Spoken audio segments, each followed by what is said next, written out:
नमस्कार, मैं हूं doctor Malti Bhujwani, obstetrician and gynaecologist and IVF consultant, director Malti hospital एवं test baby centre Bhopal, practising since last 35 years. जब भी प्रेगनेंसी के दौरान अल्ट्रासाउंड की बात आती है तो महिलाओं के बहुत सारे सवाल होते हैं कि डॉक्टर प्रेगनेंसी तो सही चल रही है, नॉर्मल है, तो हमारी कितनी बार सोनोग्राफी होनी चाहिए, बार बार सोनोग्राफी करने से हमारे गर्भस्थ शिशु को कोई प्रभाव तो नहीं हो सकता है। तो सबसे पहले हम आज इसके बारे में चर्चा करें कि प्रेगनेंसी में कितनी बार सोनोग्राफी होनी चाहिए, सोनोग्राफी का महत्व क्या है। सोनोग्राफी एक साइंस का बहुत ही वरदान है। वो नॉन इन्वेजिव टेस्ट है। नॉन इन्वेजिव टेस्ट का मतलब ये होता है कि उसके ना कोई सुई की ज़रूरत है, ना कोई चीरा है, बस एक मशीन है, उसमें से साउंड वेव्स निकलती है जो कि रिफ्लेक्ट होके वापस से हमें पेट के अंदर की इमेजेस देती है या उसकी परछाइयाँ देती है। तो अल्ट्रासाउंड एक बहुत ही सशक्त साधन है प्रेगनेंसी की निगरानी करने का, प्रेगनेंसी के बारे में जानने का, और बहुत सारे इन्फॉर्मेशन और एडवांसमेंट्स के ज़रिए हम प्रेगनेंसी को सुरक्षा प्रदान कर सकते हैं और माँ को स्वस्थ बच्चा डिलीवर करा सकते हैं। तो सबसे पहले जानते हैं कि प्रेगनेंसी में इसका क्या महत्व है और कौन से स्टेज में इसको कराना बहुत ही ज़रूरी है, और ये सोनोग्राफियाँ इस स्टेज में मिस ना हो, ये बहुत ज़रूरी है। तो सबसे पहले हम ये समझते हैं कि सोनोग्राफी सबसे पहले कब करनी चाहिए। जैसे ही प्रेगनेंसी टेस्ट पॉजिटिव होता है तो हम हमेशा मरीज़ों को, हम महिलाओं को ये बताते हैं कि एक सोनोग्राफी होने के बाद ही आप अपने रिश्तेदारों को, अपनी फैमिली में ये आप शुभ समाचार दें। तो सबसे पहली सोनोग्राफी जब होती है वो 5 हफ्ते के बाद होती है, और ये फर्स्ट ट्राइमेस्टर सोनोग्राफी कहा जाता है। इसको डेटिंग स्कैन भी कहा जाता है, क्योंकि ये सोनोग्राफी 6 हफ्ते से लेकर 8 हफ्ते के बीच आप कभी भी करा सकते हैं। कभी कभी प्रेगनेंसी की शुरुआती दौर में यदि आपको स्पॉटिंग, ब्लीडिंग या पेन है तो ये जल्दी भी करनी पड़ सकती है, और ब्लीडिंग के कारण ये बार बार भी करनी पड़ सकती है। तो सबसे पहले सोनोग्राफी में हमें ये पता चलता है कि गर्भ या भ्रूण का साइज़ क्या है, उसके कितने वीक्स हैं, आपका कंसेप्शन कब हुआ था, और आपकी एक्सपेक्टेड डेट ऑफ डिलीवरी क्या रहेगी, और प्रेगनेंसी सिंगल है या ट्विंस हैं या फिर ट्रिपलेट्स हैं। तो इन सब चीज़ों का हमें इस सोनोग्राफी से पता चलता है। इसे हम डेटिंग स्कैन कहते हैं। कुछ महिलाओं में मासिक धर्म इतना ज़्यादा अनियमित होता है कि उन्हें समझ में ही नहीं आता है कि प्रेगनेंसी कब रुकी थी।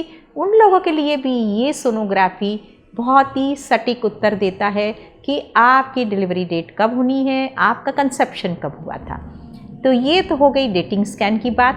अब आगे वाली जो सोनोग्राफी है वो 11 हफ्ते से लेकर 13 हफ्ते 6 दिन तक के पीरियड के दौरान करनी चाहिए।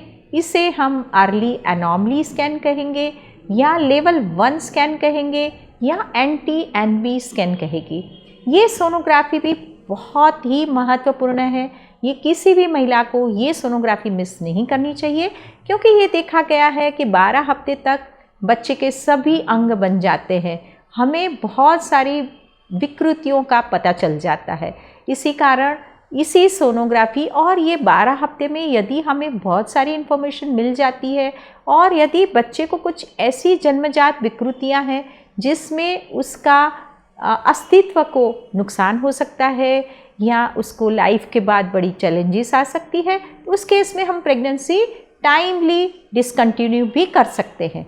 तो ये सोनोग्राफी में नेज़ल बोन को देखा जाता है, ग्रोथ को देखा जाता है, साथ में उसका न्यूकल फोल्ड होता है जो गले के पीछे फैट लेयर होती है, उसको देखा जाता है, क्योंकि ये सॉफ्ट मार्कर्स हैं जो डाउन सिंड्रोम का डायग्नोसिस करते हैं या जो एक जेनेटिक डिसऑर्डर है। और इसी दौरान बच्चे का सर बन गया है, उसका स्कल बन गया है, उसकी रीढ़ की हड्डी कैसी है, उसके हाथ पांव बनना शुरू हुए हैं कि नहीं, उसके अंदरूनी ऑर्गन्स भी दिखने लगते हैं। इसी कारण और इसी के साथ डबल मार्कर टेस्ट करके हम ये सुनिश्चित करते हैं कि बच्चे में कोई डाउन सिंड्रोम की बीमारी या ट्राइसोमी 21 नहीं है। इसके अलावा हम डॉपलर टेस्ट करके ये भी पता करते हैं कि बच्चे की जो यूट्राइन आर्टरी का रेजिस्टेंस कैसा है। आने वाले समय में गर्भवती महिला को बीपी की शिकायत तो नहीं हो सकती, या बच्चे के ग्रोथ में कुछ रुकावट या IUGR जैसी समस्याएं तो नहीं आ सकती है।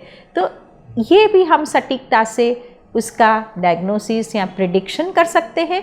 इसीलिए जो फर्स्ट ट्राइमेस्टर वाला स्कैन है उसको बिल्कुल मिस नहीं करना चाहिए और उसको ज़रूर से कराना चाहिए। और साथ में यदि ट्विन प्रेगनेंसी है तो हमें ये भी पता चलता है कि मोनोकोरियोनिक ट्विन्स हैं या डाइकोरियोनिक ट्विन्स हैं। ट्विन्स का मेरा एक डेडिकेटेड वीडियो है, आप उसको ज़रूर देखें, और एक डबल मार्कर का भी मेरा एक वीडियो है, उसको भी आप ज़रूर देखें, तो आपको इस सोनोग्राफी का महत्व समझ में आएगा। अब जो नेक्स्ट सोनोग्राफी होती है नॉर्मल प्रेगनेंसी में, बीच में आप किसी भी सोनोग्राफी की ज़रूरत नहीं है। अब आपकी सोनोग्राफी 5वें महीने में होगी, जो कि 20th वीक या 18 से 22 हफ्ते तक के पीरियड के दौरान ये सोनोग्राफी की जाती है, जिसे हम टारगेट स्कैन कहते हैं, एनॉमली स्कैन कहते हैं, क्योंकि 5वें महीने तक बच्चे के अंग काफ़ी विकसित हो चुके होते हैं और कोई भी विकृति का या जन्मजात एबनॉर्मलिटी का हम आसानी से पता कर सकते हैं। और 5 महीने का समय ऐसा है, 20 वीक्स का समय ऐसा है कि हम यदि इस प्रेगनेंसी को डिसकंटिन्यू करना चाहेंगे कुछ ऐसी भयंकर विकृतियों के कारण, तो हम सुरक्षित गर्भपात भी कर सकते हैं। इसीलिए ये सोनोग्राफी भी हम सभी महिलाओं को ये सोनोग्राफी करवाने की बिल्कुल सलाह देते हैं कि ये सोनोग्राफी बहुत ज़रूरी सोनोग्राफी है। इसी कारण इसी दौरान बच्चे के सारे ऑर्गन्स देखे जाते हैं, बच्चे पानी कितना है, बच्चे का ग्रोथ कैसा है, और साथ में बच्चे की बच्चेदानी का जो सर्विक्स है या गर्भाशय का मुख है वो क्लोज्ड है कि वो ओपन तो नहीं हो रहा है, मिसकैरेज की संभावना तो नहीं है, उसकी लेंथ कितनी है, और यदि हमें लगता है कि गर्भाशय का मुंह खुल रहा है या उसका डायलिटेशन, सर्वाइकल डायलिटेशन हो रहा है, इनकॉम्पिटेंट ऑस है, तो हम टाइमली उसको स्टिच लगा के सर्वाइकल एनसर्क्लाज करके प्रीमैच्योर लेबर या एबॉर्शन से उसका बचाव कर सकते हैं, उस प्रेगनेंसी को सेव कर सकते हैं। और साथ में यदि ट्विन टू ट्विन ट्रांसफ्यूजन है, RH नेगेटिव मदर्स हैं, उनमें कुछ कॉम्प्लिकेशंस हैं, तो इस वाली सोनोग्राफी से हमें बहुत सारी बातों का डायग्नोसिस होता है और बहुत सारी चीज़ों का ट्रीटमेंट भी कर सकते हैं। इसीलिए 5 महीने की सोनोग्राफी आपको बिल्कुल मिस नहीं करनी चाहिए। फिर आगे वाली प्रेगनेंसी में यदि महिला की प्रेगनेंसी बिल्कुल ठीक से चल रही है, कोई भी जटिलता नहीं है, तो 9th मंथ तक हमें कोई भी सोनोग्राफी की ज़रूरत नहीं पड़ती है। आप अपने रेगुलर चेकअप्स करा सकते हैं, और बीच में यदि आपको कुछ होता है, बीपी बढ़ता है या आपका बेबी बल्ज हमें कम लगता है, ग्रोथ में कुछ प्रॉब्लम लगती है, तो ज़रूर से डॉक्टर बोलते हैं कि एक सोनोग्राफी और कराएं। नहीं तो नॉर्मल प्रेगनेंसी में 4th सोनोग्राफी जो होती है वो 9th मंथ में होती है, ये देखने के लिए कि 9th मंथ में बच्चे का विकास सही से हुआ है, उसका वजन कितना है, उसके आसपास का पानी सही है कि नहीं है, या तो उसको आने वाले समय में 9th मंथ में लेबर होने तक या डिलीवरी होने तक कोई समस्या होने की संभावना है या नहीं है, या उसको कोई रिस्क है, उसके सर्वाइवल को रिस्क है, या उसकी डिलीवरी में या उसकी पोजीशन गलत है, वो ब्रीच पोजीशन में है। इस तरीके की समस्याओं का पता चलता है। इसीलिए सभी महिलाओं के लिए ये बिल्कुल ज़रूरी है कि जो ये बहुत ही जो उपयोगी अल्ट्रासाउंड डायग्नोसिस है या अल्ट्रासाउंड का टेस्ट है, वो कम से कम 4 बार होना चाहिए। यदि आपकी प्रेगनेंसी में जटिलता है, कुछ डायबिटीज़ है, ब्लड प्रेशर है, आपको पहले कुछ मिसकैरेजेस या प्रीमैच्योर लेबर है, तो डॉक्टर की सलाह से डॉक्टर अपनी क्लिनिकल एग्जामिनेशन को देखते हुए इस सोनोग्राफियों को कभी कभी 1 महीने में, कभी 15 दिन में भी ये सोनोग्राफी को रिपीट करा सकते हैं। शोध पत्रों से ये पाया गया है कि अल्ट्रासाउंड टेस्ट से, अल्ट्रासाउंड से बच्चे को कोई भी नुकसान होने की संभावना ना के बराबर है, और कुछ शोध पत्रों में बच्चे 15 साल तक, 17 साल तक, बड़े होने तक उनको फॉलोअप किया गया, उनको देखा गया, उनकी साइकोलॉजिकल टेस्ट, उनके फिज़िकल टेस्ट को देखा गया और कोई भी दुष्परिणाम पाया नहीं गया है। इसीलिए मैं सभी महिलाओं को ये सलाह दूंगी कि आप इस भ्रांति में बिल्कुल ना रहें कि डॉक्टर्स आपको अननेसेसरी या ज़रूरत नहीं है तो भी सोनोग्राफियाँ करवा रहे हैं, वो कमर्शियल टेस्ट है, हालांकि वो बहुत ज़्यादा महंगा टेस्ट नहीं है।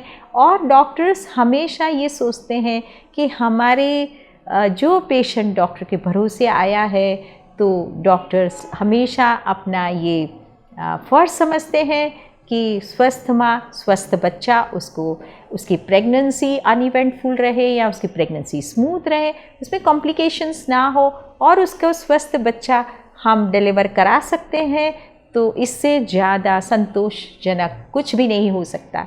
इसलिए आप अपने डॉक्टर पे भरोसा करें, आपके डॉक्टर जैसे सलाह करते हैं, और ये सब आपके और आपके होने वाले बच्चे के हित में है।